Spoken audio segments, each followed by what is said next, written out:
Hi friends, praise the lord. ఈరోజు బైబిల్లో నుంచి ఒక మాట మనము ధ్యానం చేద్దాం. సామెతల గ్రంథం 2వ అధ్యాయం 6వ వచనంలో ఒక మాట రాయబడి ఉంది. ఆ మాట ఏమిటి అంటే, యెహోవాయే జ్ఞానము ఇచ్చువాడు. ఈ లోకంలో మనం ఏదైనా కావాలి అంటే మనం ఈజీగా కొనుక్కోగలుగుతాం. ఒక కారు కావాలన్నా కొనుక్కోగలుగుతాం, ఒక మొబైల్ కావాలన్నా కొనుక్కోగలుగుతాం, ఒక మంచి ఇల్లు కావాలన్నా కొనుక్కోగలుగుతాము. కానీ జ్ఞానము మనకి కావాలి అంటే అది దేవుని దగ్గర నుంచి మాత్రమే వస్తుంది. అందుకే యాకోబు పత్రిక 1వ అధ్యాయం 5వ వచనంలో ఒక మాట రాయబడి ఉంటుంది, ఎవరికైనా జ్ఞానం కొదువై ఉన్న ఎడల నన్ను అడగండి, నేను జ్ఞానాన్ని ఇస్తానని చెప్తూ ఉన్నాడు. మనకి ఈ లోకంలో ఏదైనా కావాలి అనుకుంటే జ్ఞానం అనేది చాలామంది పుస్తకాలు చదవడం ద్వారా లేదు అనుకుంటే ఇంకేదో ధ్యానం చేయడం వల్ల వస్తుందేమో అనుకుంటారు. కానీ ఆ జ్ఞానము అనేది లోక సంబంధమైన మితమైన జ్ఞానము. ఈరోజు జ్ఞానముతో పాటు వివేకము కూడా మనకు కావాలి. జ్ఞానముకి వివేకానికి తేడా ఏంటి అంటే ఒక మాటలో చెప్తాను వినండి.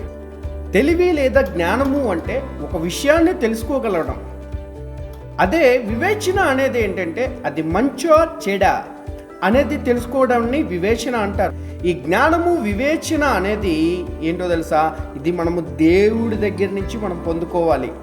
ఎప్పుడైతే మనకి ప్రభువా నాకు ఇది కావాలి అని మనం అడిగినట్లయితే అది మనకి దేవుడు అనుగ్రహించడానికి ఎప్పుడు సంసిద్ధంగా ఉన్నాడు. ఈరోజు చూడండి, ఇజ్రాయెల్ ప్రజల్లో చాలామంది వాళ్ళంతా జ్ఞానంను పొందుకోవడానికి గల కారణం ఏంటంటే ఎప్పుడు దేవుని పట్ల ఎప్పుడు దేవుని యొక్క భయభక్తులు కలిగి వాళ్ళు జీవిస్తూ ఉన్నారు.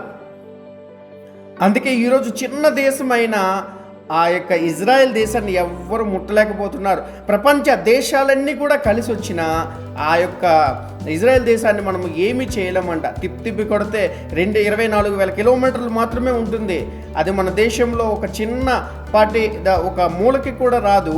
అలాంటి చిన్న దేశమైన ఇజ్రాయేలు దేవుని యొక్క జ్ఞానాన్ని వారికి ఇచ్చాడు, దేవుని యొక్క వివేచనను వారికి ఇచ్చారు.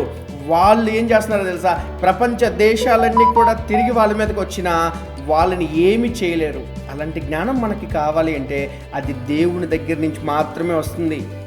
అది చిన్న దేశమైన ఈ ఇజ్రాయేలు అతి చిన్న దేశమైన ఐరన్ రూమ్ టెక్నాలజీ కానీ, చాలామంది ఐన్స్టీన్ కానీ, గూగుల్ కానీ, ఇక్కడ ఉన్న పెద్ద పెద్ద వాళ్ళందరూ ఈరోజు ఏ స్థాయిలో, ఏ కేటగిరీలో, ఏ సెక్టార్లో తీసుకున్నా మంచి పొజిషన్లో ఉండి దాని ఫౌండర్స్ కానీ వాటందరూ కూడా ఇజ్రాయెల్కి చెందిన వాళ్ళే. అలాంటి జ్ఞానాన్ని మనం పొందుకోవాలంటే ఈరోజే దేవుడిని నువ్వు అడిగితే ఖచ్చితంగా దేవుడు అనుగ్రహిస్తాడు. అట్టి కృప దేవుడు నీకు నాకు దయచేయనుగాక. ఆమేన్. ఇలాంటి వీడియోస్ మరెన్నో కావాలి అనుకుంటే ఇప్పుడే జీవన్ గాస్పల్ టీవీని సబ్స్క్రైబ్ చేసుకోండి. ఇలాంటి విషయాలు అనేక మందికి తెలియచేయడానికి కోసం మీ వంతుగా మీరు షేర్ చేయండి. God bless you.